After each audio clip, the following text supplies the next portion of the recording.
Do you find yourself getting startled when the phone rings, when you receive a text message, when you have to talk to certain people, family, friends, work colleagues, and you start feeling this sense of dread? Then join me for this talk. You're one of us. Hello, welcome. My name is Ada, and today I'd like to talk about anxiety. Not the kind of anxiety that a lot of people like to talk about, like biting of your nails, this one, that one, panic attack, you're hyperventilating. No, not that kind of anxiety. There's this one that follows you around like a shadow that you did not know that you had.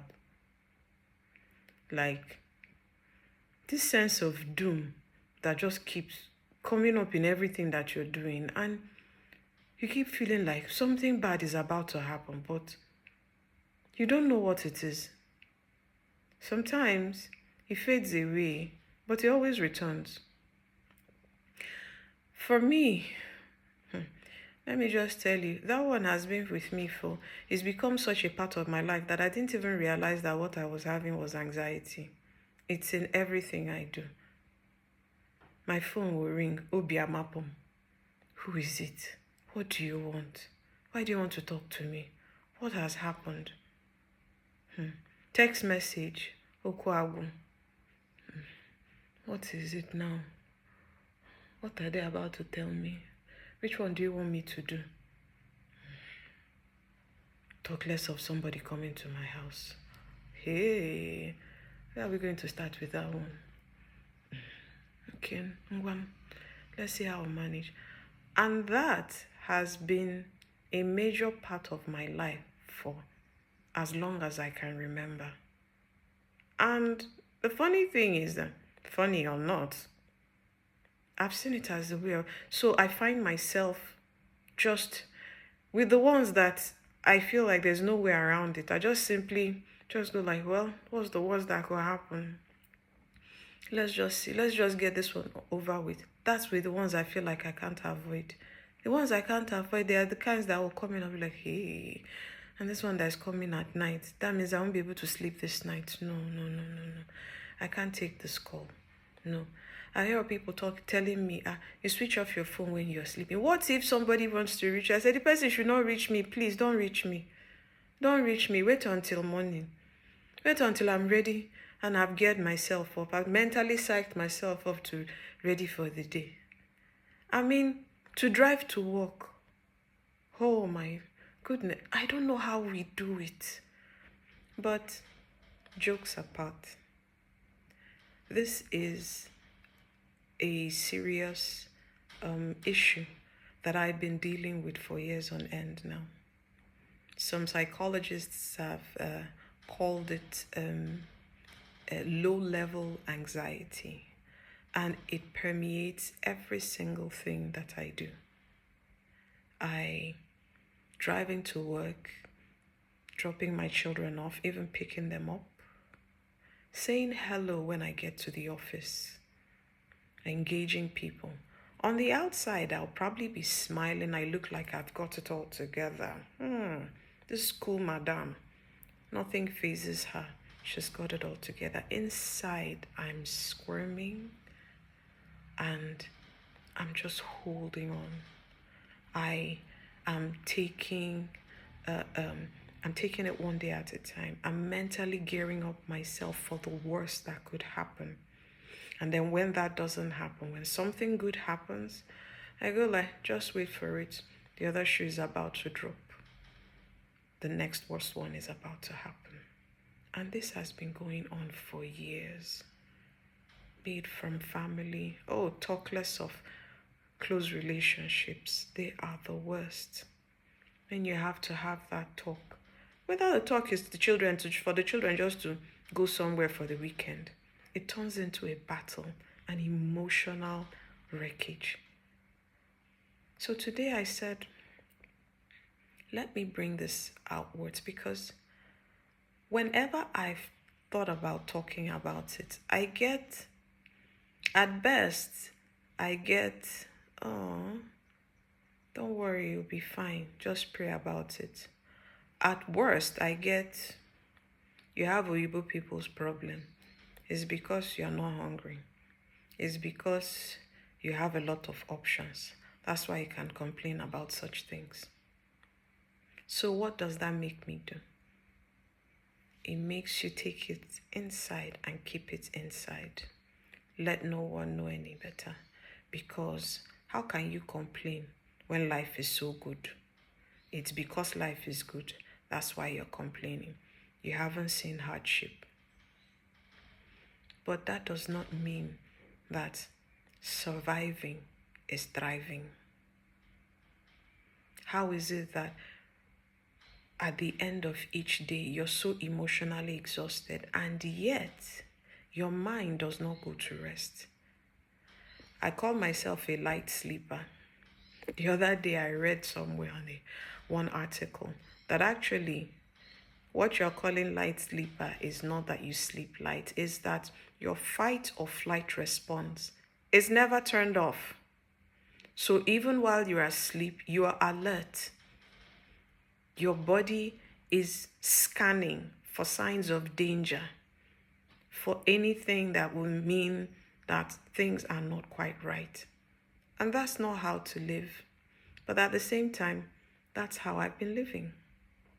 So at this point in time, you may ask, okay, so what have you been doing?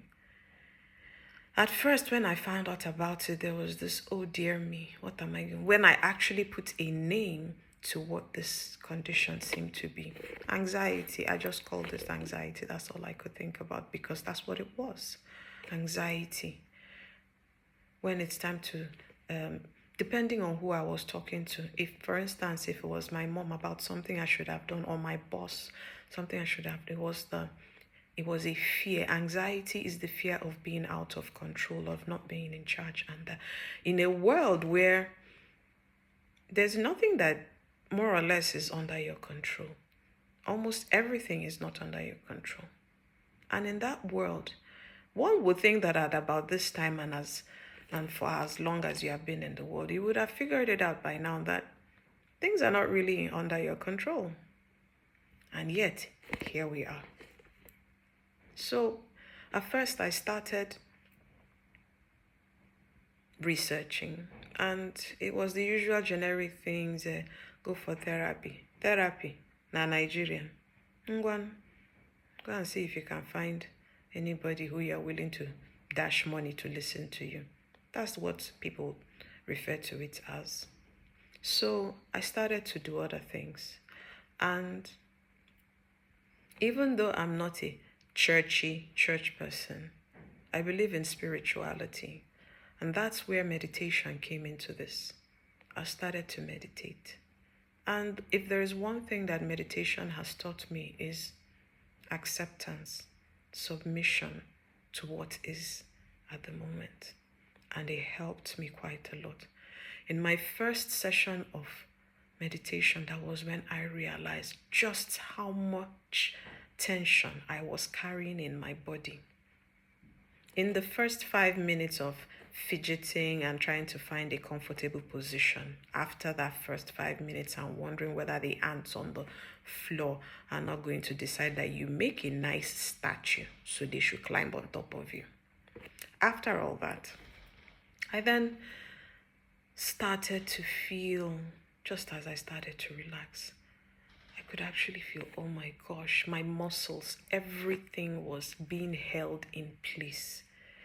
It wasn't until I consciously, because meditation is like a conscious relaxation.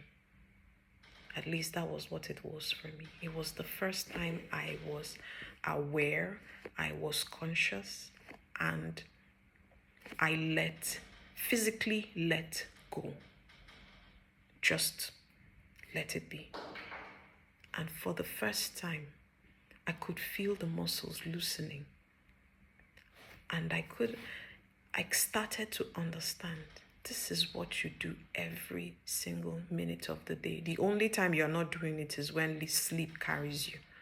For the few hours or thereabouts that you are unconscious, that's when you release this much. But for the first time in our awakeness, in awareness, in consciousness, I physically, mentally, being in control, let go of that control. And it was a game changer. That was the beginning of learning. It didn't mean that the meditation solved everything, but what it brought for me was acceptance. And if it happens, then so what?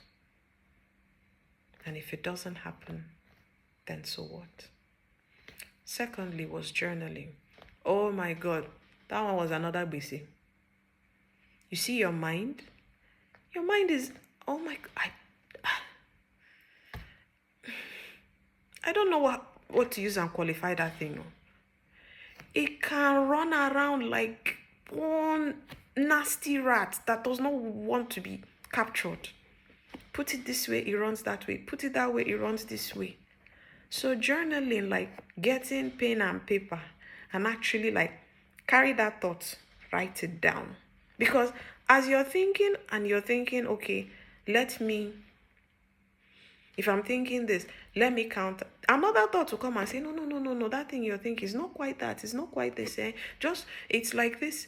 But when you start to write it down, you externalize it. And then when you externalize it, there's no way to go. You read what you wrote and then you look to yourself and go like, is it true?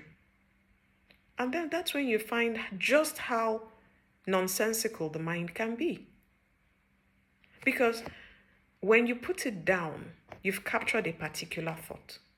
But when you're saying, let me think about it and reason it out for myself, the mind will tell you, I'm here to protect you and there's nothing you can do.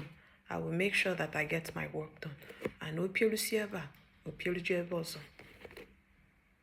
that, oh my God, journaling was another thing.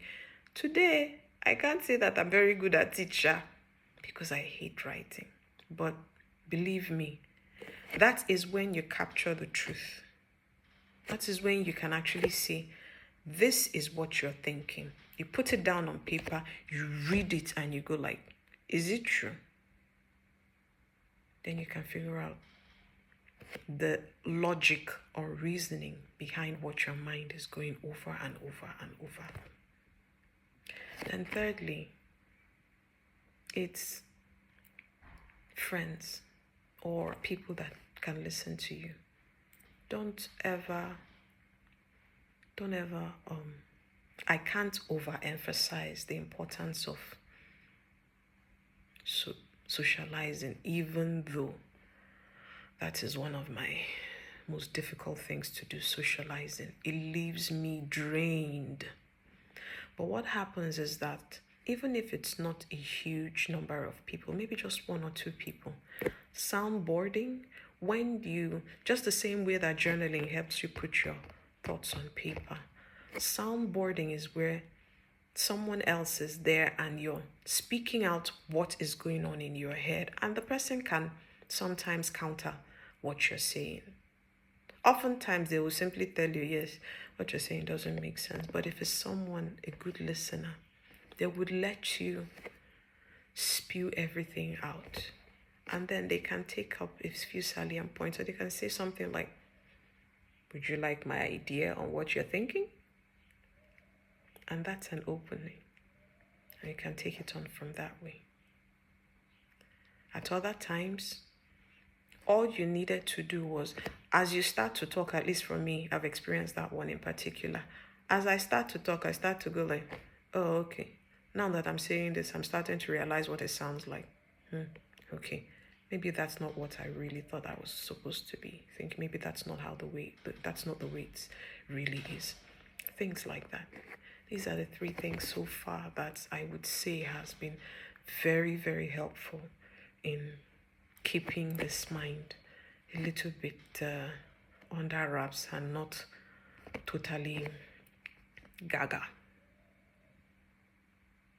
So, having said all this, has the anxiety completely evaporated. Of course not. I wish it was. I'll wrap up this thing and then sell it to you and make lots of money. But no, it hasn't.